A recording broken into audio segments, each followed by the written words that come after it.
Hi అండి, ఎలా ఉన్నారు? మేమైతే బాగున్నామండి. మీరు కూడా బాగుండాలని కోరుకుంటున్నాను. ఈరోజు ఎస్పీవీ వ్లాగ్స్ వచ్చేసి మార్నింగ్ టిఫిన్ వచ్చేసి చపాతీ అయితే చేద్దాం అనుకుంటున్నా. చపాతీలోకి వచ్చేసి ఆలు అను ఇంకా పాలక్ అయితే వండుతున్నానండి. కర్రీ అయితే నా స్టైల్లో అయితే ఎలా వండుతున్నానో చూద్దురు.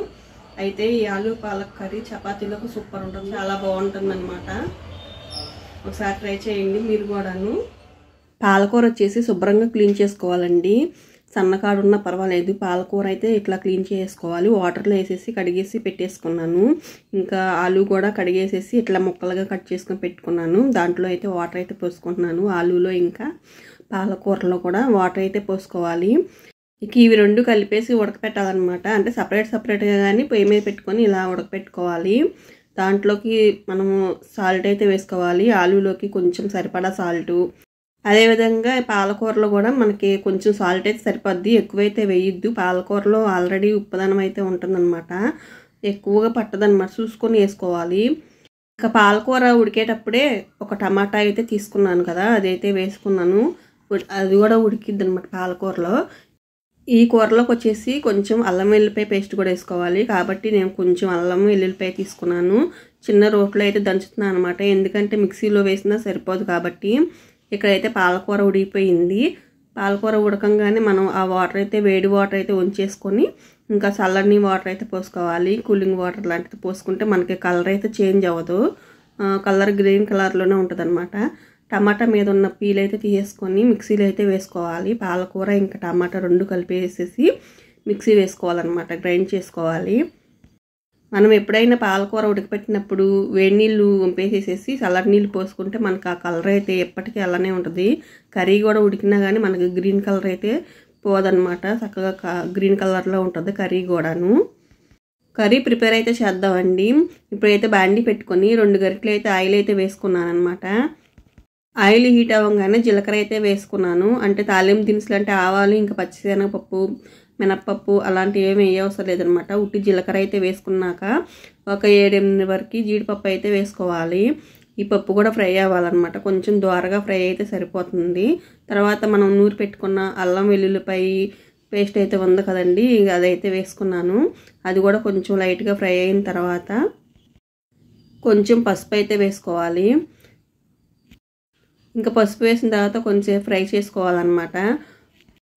మీడియం ఫ్లేమ్లోనే పెట్టాలండి, హైలో అయితే స్టవ్ పెట్టకుండా ఫ్రై చేసుకోవాలి. కొంచెం అవి ఫ్రై అయిన తర్వాత మనం ముందుగా కట్ చేసుకున్న పచ్చిమిరపకాయ ఇంకా ఉల్లిపాయ కూడా వేసుకొని ఫ్రై చేసుకోవాలి. ఇక అందరికీ తెలిసిందే కదండి, ఉల్లిపాయ ఫ్రై అవ్వాలంటే కొంచెం సాల్ట్ అయితే వేసుకున్నామంటే చక్కగా ఫ్రై అయ్యిద్ది.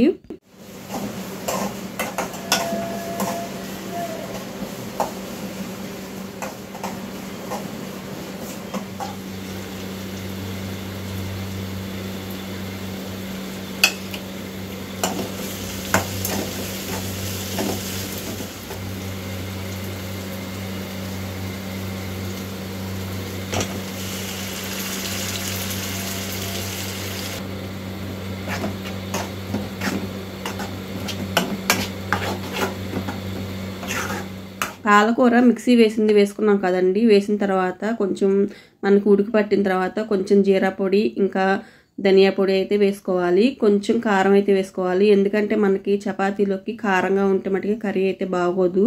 మనకి స్పైసీ అనేది తక్కువగానే ఉంటేనే బాగుంటుంది కూర అనేది.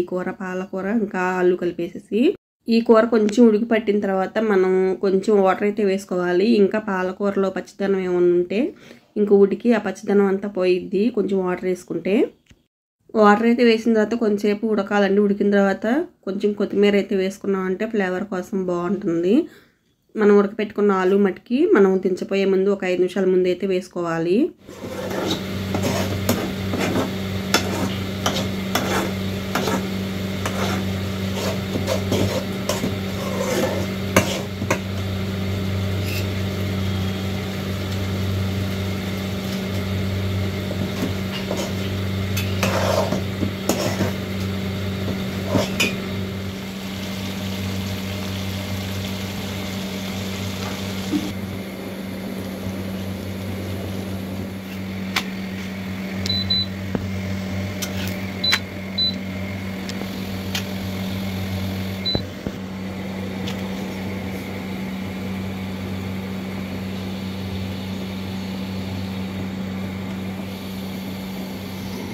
చపాతీ కూడా చేశానండి. ఈరోజు టిఫిన్ అయితే ఆలు ఇంకా పాలకూర ఇంకా చపాతీ. ఇదే అండి వాళ్ళకి వీడియో అయితే.